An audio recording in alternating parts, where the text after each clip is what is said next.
नमस्कार, आप देख रहे हैं रुद्रा समाचार। मध्य पूर्व में तनाव अब एक नए और बेहद खतरनाक मोड़ पर पहुंचता दिखाई दे रहा है।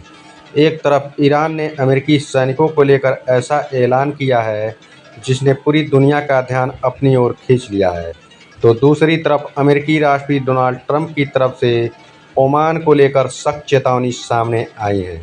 यानी मामला अब सिर्फ अमेरिका और ईरान के बीच नहीं रह गया है, बल्कि ओमान भी इस बढ़ते तनाव के बीच दबाव में आ गया है।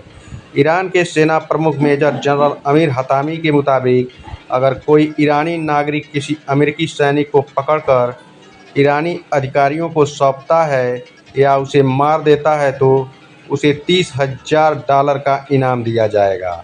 इतना ही नहीं, अगर कोई ईरानी महिला ऐसा करने में सफल होती है तो इनाम की रकम दोगुनी यानी $60,000 तक हो सकता है। हतामी ने अमेरिका को चेतावनी देते हुए कहा कि ईरान की ज़मीन पर अमेरिकी सैनिकों को भेजने से पहले अमेरिका को ईरान की चेतावनी को गंभीरता से लेना चाहिए।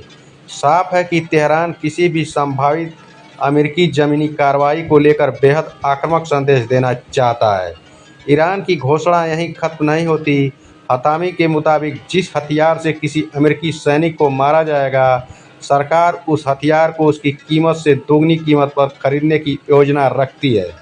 इन हथियारों को प्रस्तावित संग्रहालय में प्रदर्शित किया जाएगा और हथियार के मालिक को नया हथियार भी दिया जाएगा। अब दूसरी तरफ देखिए तो अमेरिका और ओमान के बीच भी तनाव की खबरें सामने आई हैं। ओमान लंबे समय से अमेरिका और ईरान के बीच बातचीत कराने में मध्यस्थ की भूमिका निभाता रहा है। खासकर स्ट्रेट ऑफ हॉर्मुज़ को लेकर ओमान की भूमिका बेहद महत्वपूर्ण है। ईरान और ओमान हॉर्मुज़ से जहाज़ों के आगमन को लेकर एक व्यवस्था पर बातचीत कर रहे हैं, लेकिन इसी बीच ट्रंप की तरफ से ओमान को लेकर बेहद सख्त चेतावनी की खबर सामने आई है।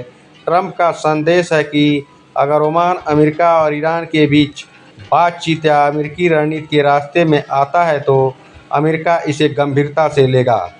यही वजह है कि अब पूरी दुनिया की नज़र हॉर्मुज़ पर है। यह समुद्री मार्ग वैश्विक ऊर्जा आपूर्ति के लिए बेहद महत्वपूर्ण है। यहाँ किसी भी तरह का सैन्य टकराव तेल की कीमतों से लेकर अंतर्राष्ट्रीय व्यापार तक को प्रभावित कर सकता है। एक तरफ ईरान अमेरिकी सैनिकों के खिलाफ इनाम की घोषणा करके सीधे चेतावनी दे रहा है, दूसरी तरफ ट्रंप ओमान पर दबाव बनाने की कोशिश कर रहे हैं। ऐसे में मध्य पूर्व में तनाव लगातार बढ़ता जा रहा है। सबसे बड़ा सवाल यही है, क्या यह सिर्फ बयानबाजी और दबाव की राजनीति है या फिर अमेरिका और ईरान के बीच टकराव अब ज़मीनी कार्रवाई तक पहुंचने वाला है। अगर अमेरिका सैनिक वास्तव में ईरान की ज़मीन पर उतरते हैं और ईरान की घोषित नीति के तहत उन पर हमला होता है तो स्थिति बेहद तेज़ी से बिगड़ सकती है। यह इसलिए है कि MOU का जो 60 दिनों का डेट था वो आज ख़त्म हो गया है। अगर ऐसा ही चलता रहा तो ये कह सकते हैं कि स्थिति बहुत ही गंभीर है और बेहद तेज़ी से बिगड़ भी सकती है। अगर हॉर्मुज़ को लेकर अमेरिका, ईरान और ओमान के बीच टकराव बढ़ा तो इसका असर सिर्फ मध्य पूर्व पर नहीं बल्कि पूरी दुनिया पर पड़ सकता है।